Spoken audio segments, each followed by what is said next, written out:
With this video, you are going to be able to stop the bullets. We're going to analyze deeply the Matrix movie in a way that I don't think it has been done before. We're going to focus on the main message and what you can really extract from this movie to actually help you in your life. This movie has brought me so much strength, and it's been like an anchor where I could always extract energy from, and it has helped me in many bad situations in life. So I really want to share this understanding with you so it can help you too. So let's dive in. It's incredible that a movie made 25 years ago can spark so much debate and have so many interpretations.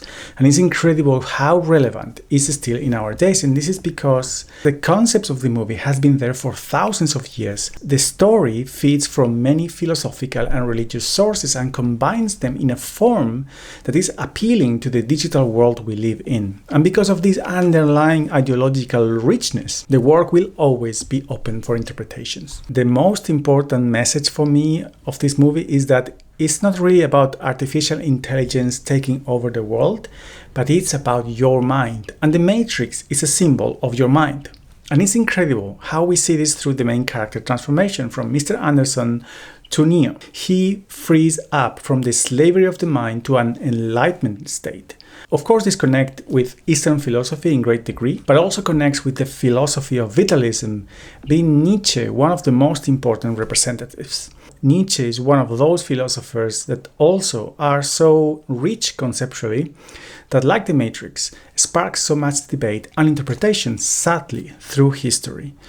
Nietzsche has been quite misunderstood and misused, but if you look at his probably most important book, Also sprach Zarathustra, what a beautiful book it is, by the way. It's pure poetry, and every time you read it, at different stages of your life, you get a new meaning, and it's extremely rich. So in this book, there is a chapter called The Three Transformations of the Soul, and Neo follows exactly the same pattern on his spiritual journey. These three stages of spiritual growth that Zarathustra describes are the camel, the lion, and the child. The child is the final stage where one becomes the Übermensch, Superman, in this case, when one becomes Neo. Let's talk about the first metamorphosis, the camel. In the first stage, Zarathustra says, the individual is like a camel.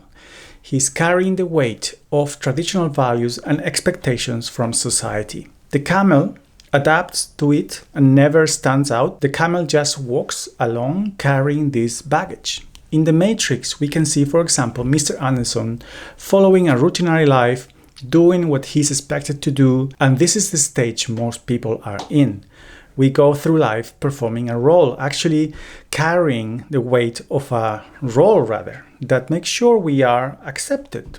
It could be the good son, the good worker, or the responsible adult, something that others will accept. The danger is sometimes we believe on this role so much, it's so embedded in us for so many years that we believe it's us. It's part of our identity. It's what Eckhart Tolle calls a false sense of identity, and we are very compelled to protect it. This stage is literally like being in a comfortable jail where we are somehow accepted, and as you can see, it's all a trap of the mind, and that's the real Matrix, the trap of the mind. The Matrix is the mind.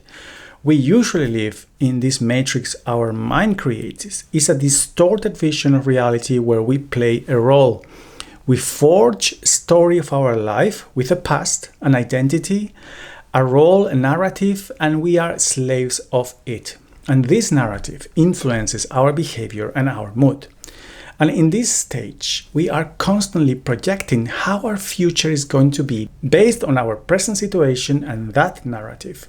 Our brain can't stop making projections, trying to anticipate for dangers. We are actually constantly imagining stories of how our future is going to be, usually on the negative side. Our brain works with stories, and that's backed up by many studies. Stories are an efficient way of storing information in the brain. So it's a trap of the mind and how the mind works. We are believing stories from the future, interpreting the reality based on, the narrative of our life story and the role we play in that story and that society. So, in spiritual terms, this stage is like living in the maximum degree of unconsciousness and unawareness. It's like being asleep. And that's precisely how this is depicted in this movie. Millions of capsules of humans in deep sleep mode, believing a fake story, which is the Matrix, which is stories about your past, your future, your reality, and yourself that your mind produces.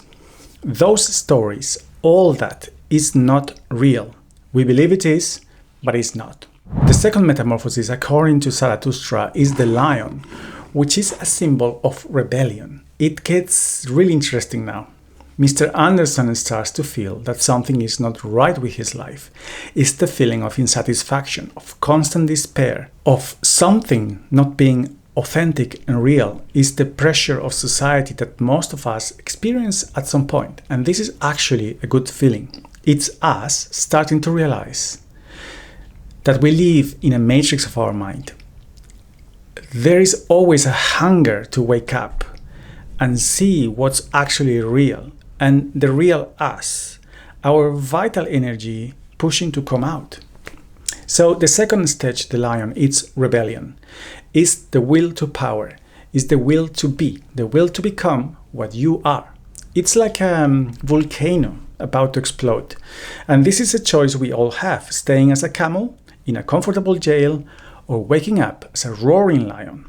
When Neo is offered the blue pill or the red pill, Neo is making a deliberate choice, rejecting all that he knows as safe and sure and heading into the unknown.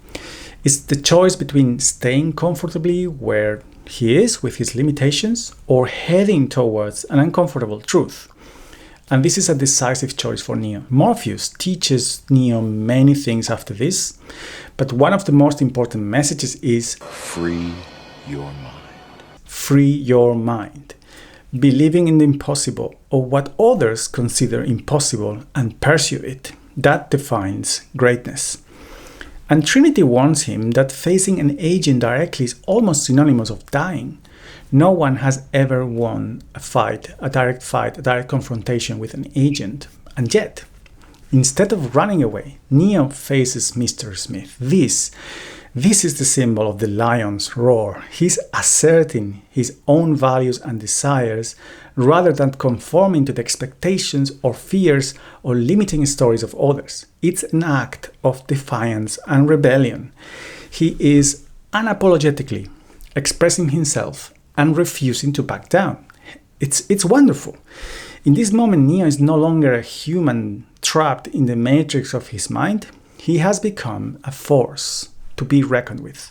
He's taking control of his own destiny and he's refusing to be controlled by external forces. It's a fight for freedom and autonomy of the mind. So, the third metamorphosis, according to Zarathustra, is the child. And this leads me to my favorite scene in the movie, the one where he gets killed and everything seems lost, but he resurrects. This scene is literally the representation of enlightenment, a concept that has roots in ancient Eastern philosophies for sure, like Hinduism, Buddhism, and Zen or Taoism. Enlightenment is finally breaking free of the constraints of the mind fully. In this case, breaking free from the matrix. When that happens, reality is seen as it truly is, without narratives or interpretations or stories. Accepting the reality as it is the maximum sign of strength. And Neo has finally a deeper understanding of the nature of reality. He's no longer driven by illusions or stories created by the mind, but he's seeing the world in its raw and filtered form, which is extremely beautiful. Then agents shoot. Bullets are approaching Neo, but he says no. No. Who is he saying no? Why is he saying no? Well, Neo has now transcended his mind. He's now the observer of his mind. A supra-consciousness, if you want, that transcends the mind realms. He can now say no to his own mind. This supra-observer has the power not to believe in what he sees or the story that is shown to him, as believable as it is, because he can now go beyond it. The bullets approaching are no different than any of the fears we have about the future. We believe in those metaphorical bullets will hit us, and that's why they limit our powers. We believe in the potential rejections of society if we don't behave in a certain way. We believe in the potential dangers, in the fearful stories of others, in others saying that's impossible, that's gonna hurt you, that's gonna impact you. So he's saying no to the narrative, no to the story, no to the limitations. He knows this is not real. And the bullets stop. And like the Wu Wei in Taoism or the so-called effortless action, Neo fights with Smith now without effort. Enlightenment is the final stage. It's light, is full light, is full awareness.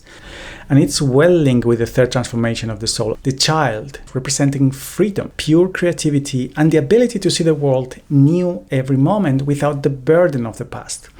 A really lightweight stage where everything seems possible, where nothing is taken too seriously, where new values are created. Every time you feel limited, every time you feel fear, imagine those bullets coming to you. Imagine yourself saying no to those narratives of your mind. Imagine yourself stopping the bullets. The power that this movie has to influence and transform is real. As Keanu Reeves himself said recently in an interview, this film has touched so many lives, and it definitely shaped mine. So stop the bullets, free your mind. I hope you enjoyed this analysis. I really love to make analysis of interesting movies like this one, or like Yes Man or Groundhog Day, because this channel is all about finding your creative energy, unleashing your true power, and getting rid of mind limitations or dangers of modern society that can hinder your potential. So make sure you like this video if you enjoy it, and subscribe if you like content like this. Thank you very much.